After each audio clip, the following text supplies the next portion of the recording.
Welcome दोस्तों my channel Shahnawaz 10 class math education research. Okay दोस्तों, आज हम कक्षा 10वीं का प्रश्नावली 3.3 के बारे में चर्चा करेंगे। प्रश्नावली 3.3 के 2 नंबर क्वेश्चन को हम सॉल्व करेंगे। यहाँ के 1 नंबर का क्वेश्चन हमने अगले वीडियो में हमने बहुत ही अच्छी तरीके से सॉल्व कर दिए हैं। आप चाहे तो देख सकते हैं हमारे चैनल पेज पर जाकर। ओके दोस्तों, तो हम शुरू करते हैं। 2 नंबर क्वेश्चन को सॉल्व करेंगे। सॉल्व करने से पहले एक मेरा रिक्वेस्ट है आपसे दोस्तों कि अभी तक आपने हमारे चैनल को सब्सक्राइब नहीं किए हैं तो प्लीज़ जाके सब्सक्राइब कीजिए, लाइक कीजिए, अपने दोस्तों के साथ शेयर भी कीजिए, ताकि मैथ से रिलेटेड अगर कुछ भी वीडियो हमने यूट्यूब पर अपलोड करें तो सबसे पहले आप तक पहुंच सके और आपका कुछ हेल्प हो सके। चलिए हम शुरू करते हैं, मेरा टाइम गवाते हुए 2 नंबर क्वेश्चन को सॉल्व करते हैं।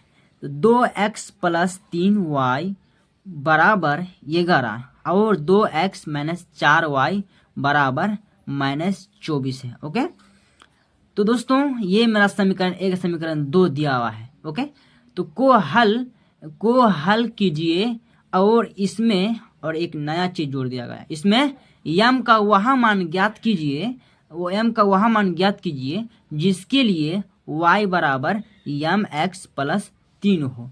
तो हम सबसे पहले इस समीकरण 1 और समीकरण 2 को प्रतिस्थापन विधि से हल करेंगे। ओके दोस्तों, इसको समीकरण 1 और इसको समीकरण 2 मान लेंगे सबसे पहले, उसके बाद m का मान ज्ञात करेंगे।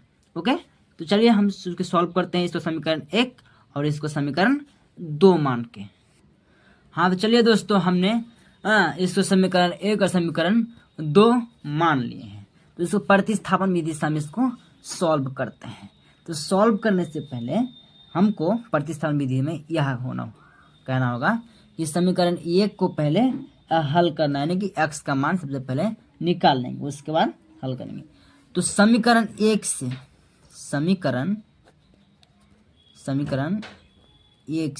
ओके, समीकरण 1 से तो मेरा समीकरण जितना है उसको पहले उतार लेंगे। 2x + 3y बराबर 11 उतार लिए। अब दोस्तों आपको करना है कि 2x है ना, 2x को रहने दीजिए, तो हम 2x को रहने दिए, बराबर 11, तो 11 रहेंगे। प्लस को 3y है, इसको जब इस पार भेजेंगे तो -3y हो जाएगा। ओके, कोनो दिक्कत नहीं ना दिक्कत।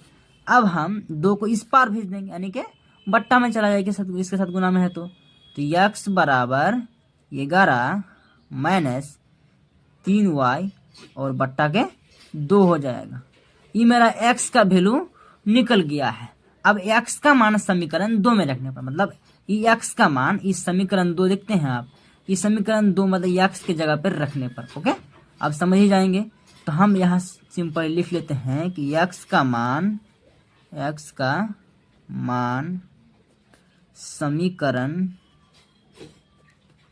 समीकरण 2 में रखने पर ओके, समीकरण 2 पहले सबसे पहले उतार लेंगे दोस्तों कि 2x - 4y बराबर -24 है। वो समीकरण 2 को पहले उतार लिए हैं। 2x - 4y बराबर -24। ओके, ये हमने उतार लिए हैं। अब x का मान जहाँ है वहाँ पुट कर देंगे। तो 2 पहले हम इसके गुना में है तो गुना को लिख लेंगे, उसके बाद ब्रैकेट देंगे, कहा कि x का मान बहुत सारा है इसीलिए हम ब्रैकेट घेर दिए हैं। तो 11 - 3y और बट्टा में 2 ही मेरा x का मान है ना।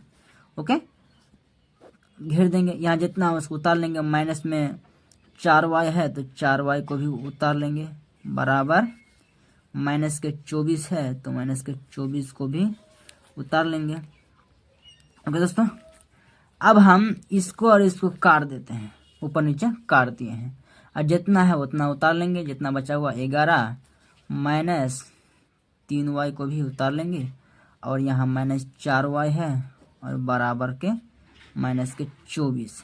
कोनो दिक्कत नहीं ना दिक्कत दोस्तों। अब आपको सिंपली माइनस माइनस जोड़ लेंगे, -3y और -4y को जोड़ के -7y हो जाएगा। ओके, और यहाँ बराबर -24 है, और जब 11 जो बचता है प्लस में, इसका प्लस में 24 11 है, तो 11 को इस पार भेज देंगे तो -11 हो जाएगा। ओके, कोई दिक्कत नहीं ना दिक्कत। उसके बाद दोस्तों यहाँ -7y को भी उतार लेंगे, और बराबर यहाँ 24 और 11 को जब हम जोड़ेंगे माइनस में, तो माइनस में 35 आएगा दोस्तों, माइनस में 35 आ गया।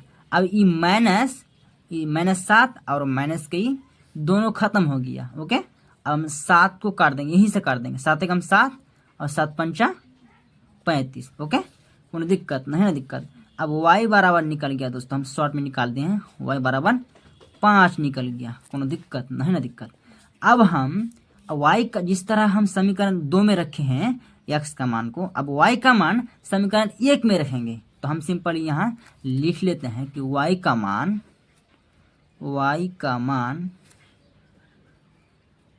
समीकरण समीकरण 1 में रखने पर, 1 में रखने पर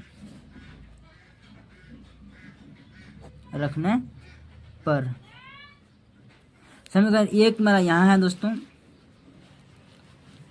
समीकरण 1 यहाँ है 2x + 3y बराबर 11, इसको उतार लेंगे।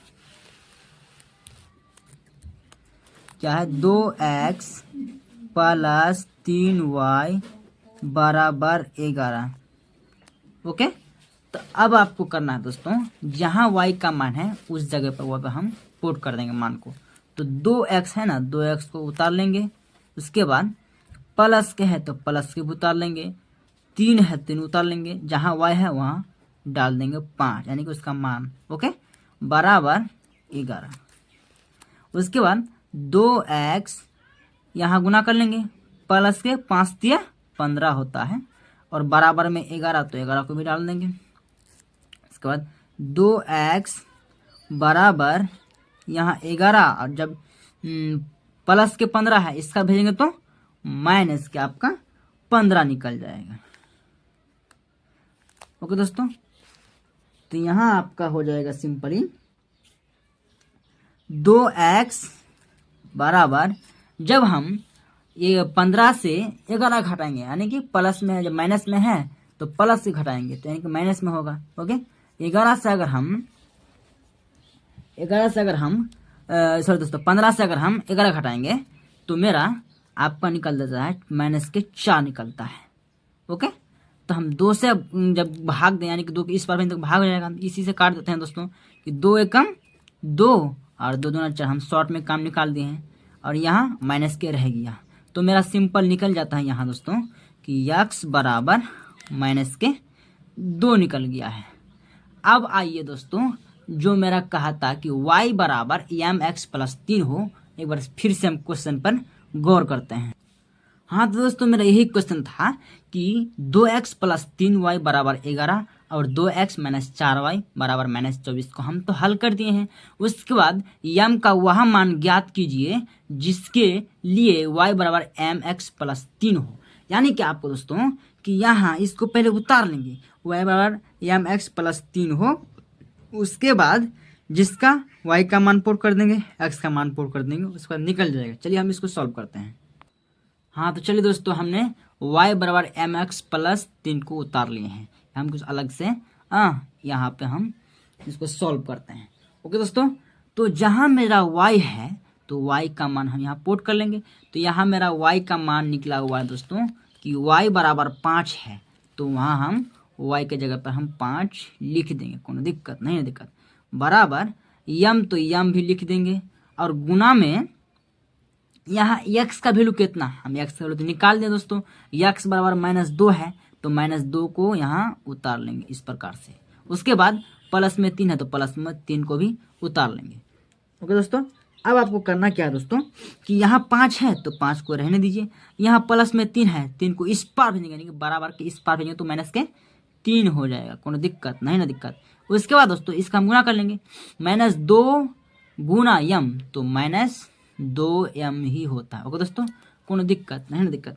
अब आपको करना है कि 5 से अगर हम 3 को घटाएंगे कितना बचता है दोस्तों, 2 बचता है, जानते होंगे, बराबर यहाँ -2m। यानी कि आप इस प्रकार भी कर सकते हैं, जैसे कि आप यहाँ 2 और जब इसको इस पार भेजेंगे तो -2, यानी कि बराबर यहाँ m बचता है। तो 2 काट देंगे तो यहाँ -1 रह जाएगा। अगर हम किसी चीज़ को भाग देंगे, भाग दे के 1 ही बचता है दोस्तों। तो आपका निकल गया दोस्तों यहाँ m बराबर -1। आपका आंसर यहीं तक कंप्लीट हो गया है। जैसे कि आप देख सकते हैं y बराबर 5 और x बराबर -2 और m बराबर -1। आपका यहीं तक मैथ बन के कंप्लीट हो गया।